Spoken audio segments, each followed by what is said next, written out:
Okay, we are going to do our first basic exercise.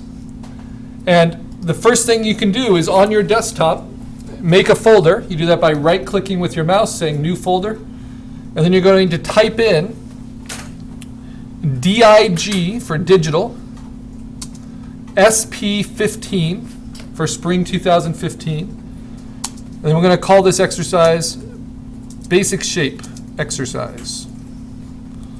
Right. So, we have an empty folder we've created. Just put it right there in the middle of your desktop, and hopefully you don't have a lot of mess on your desktop like I do. Then you're going to open up your Chrome browser. Going to open up a blank new tab, which in Chrome gives us the Google search. And we're going to search for that character, or a character from your favorite type of digital media. Let's see. Yeah, I like Daffy Duck. And then we're going to do an image search, right? Google image searches are fantastic. And you're going to click on images.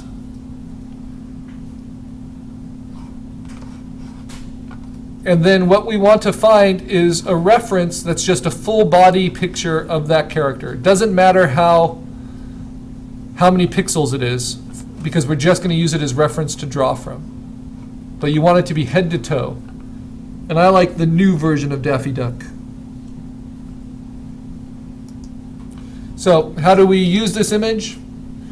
You're going to left click on it. If you just save the small image, that's just a thumbnail, and it's not nearly as high resolution as it could be. So even though this image is very small, only 288 by 297 pixels, what's nice about it is that it's a little bit bigger here. I can see it a little bit more clearly. I'm going to right-click on it using my mouse and say Save Image As, and then we are always going to navigate to the desktop. So as we're working on things, we're always going to save our different references, our different components to the desktop. Then at the end of class, we'll put them all into that folder we created. So how do I navigate to the desktop? Well, I can do the drop down and I can find desktop if it was a recent place. But a nice shortcut we're always going to use is Command D. So on a Macintosh computer, Command D in any search window will navigate it to the desktop automatically. All right, the other way you can do it is you can just left click. So if you're just using your tablet, you don't want to worry about holding down different buttons. You can just click and drag and drop onto your exposed desktop, and it will give it to you, right? Okay, leave that on the desktop for now.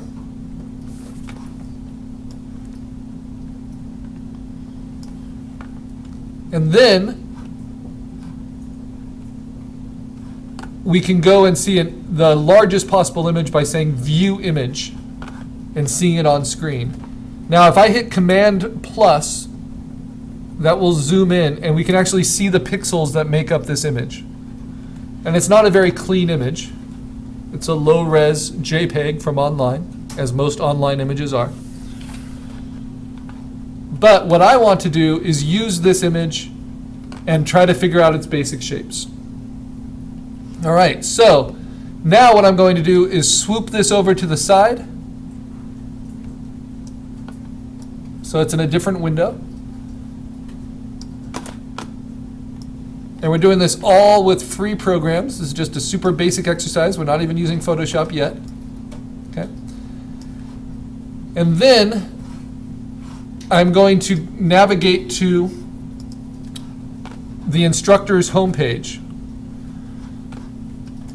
So go to the homepage of the class, and this is where you can get all of my contact information as well. Click on Instructor.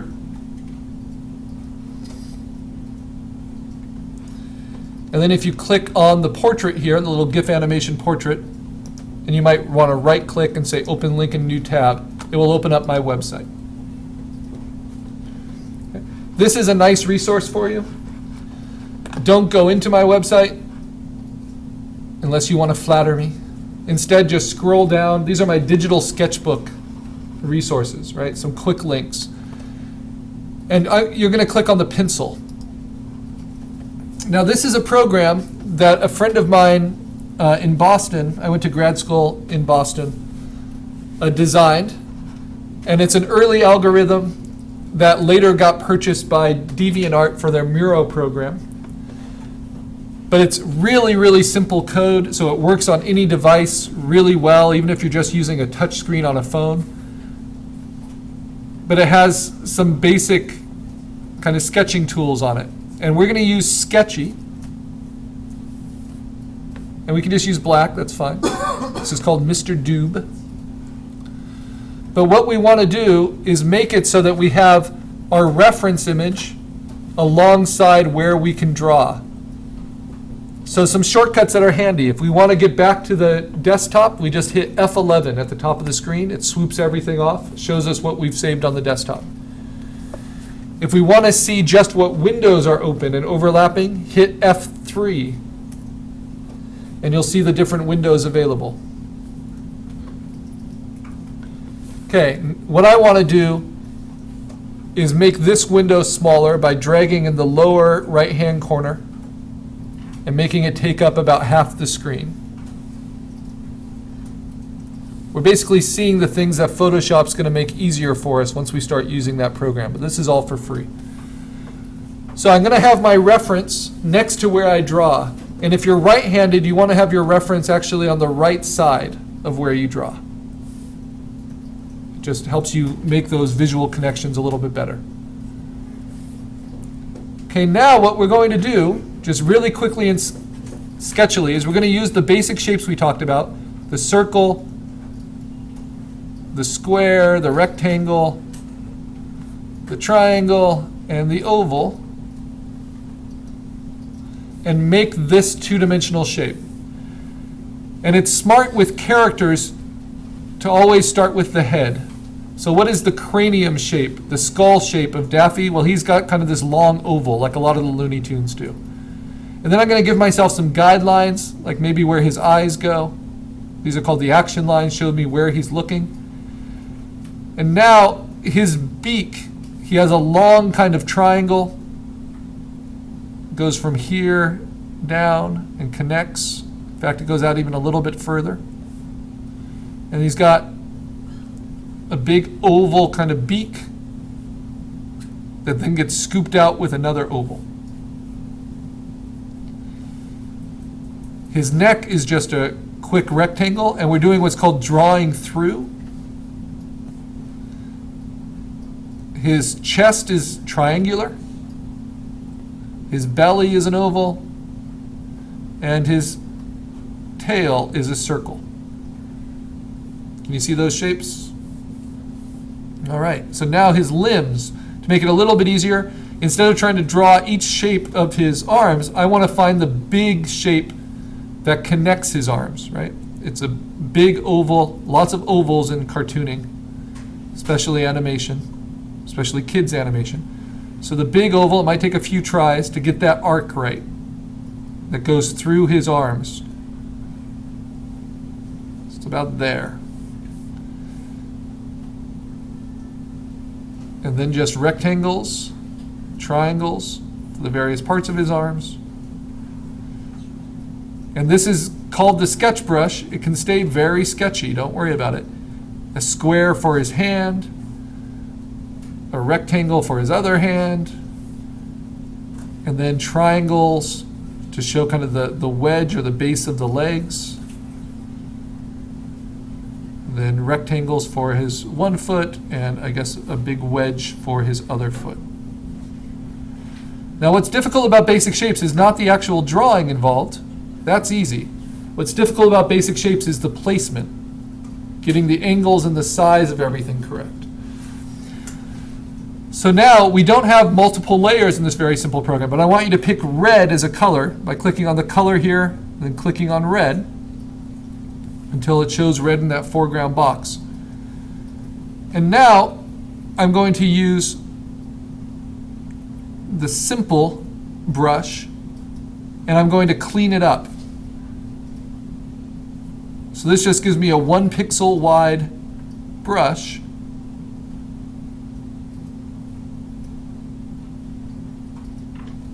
And I can get that much more complicated shape over the top if I want. And if you wanted to show a little bit better, my shading was a little, or my sketching was a little dark, so I'll keep on sketchy and just try to be a little bit more deliberate and press a little bit harder with my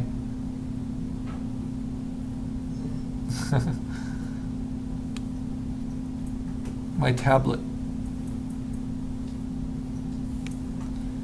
And this way I can kind of distinguish the outline shapes. And so what I first simplified as a triangle, now I can get all those different curves in because I've kind of mapped it. And I make digital art with Daffy Duck here.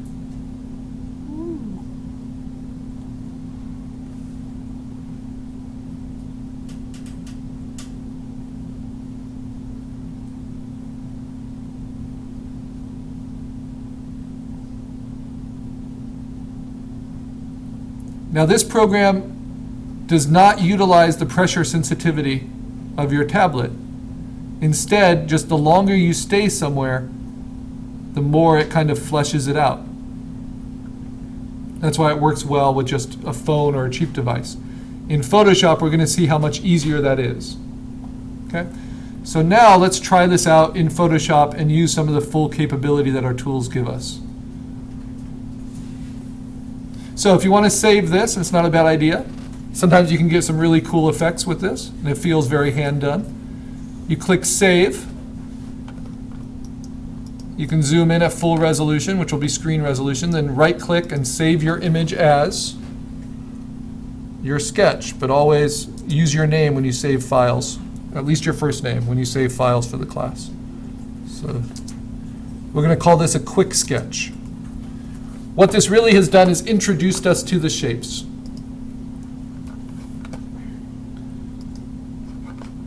All right, now I'm going to take that same image, and instead of doing it all online, I'm going to right-click, and I'm going to open it with Photoshop. And this is the first time we're opening Photoshop.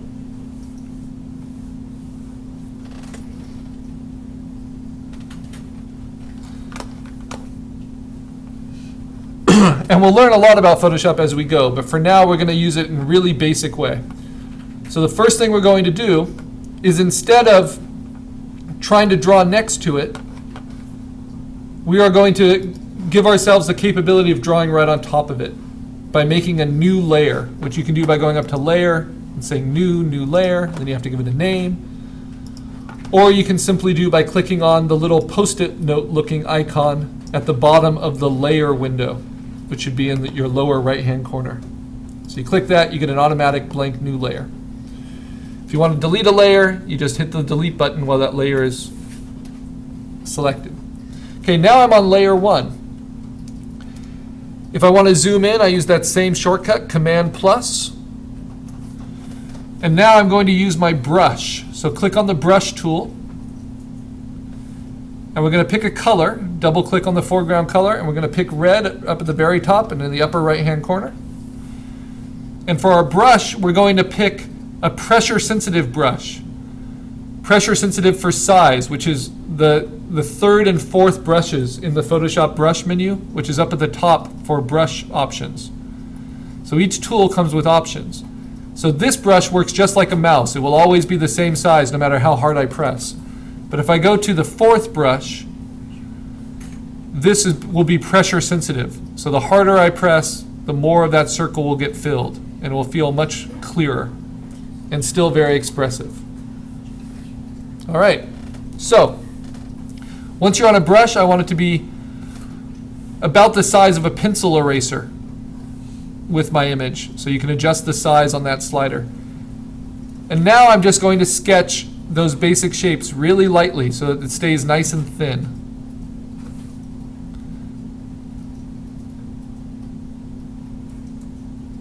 I'm not trying to get them perfect. I'm not tracing them overall. I'm drawing basic shapes. Right? So if I turn off that background layer, I see the shapes underneath.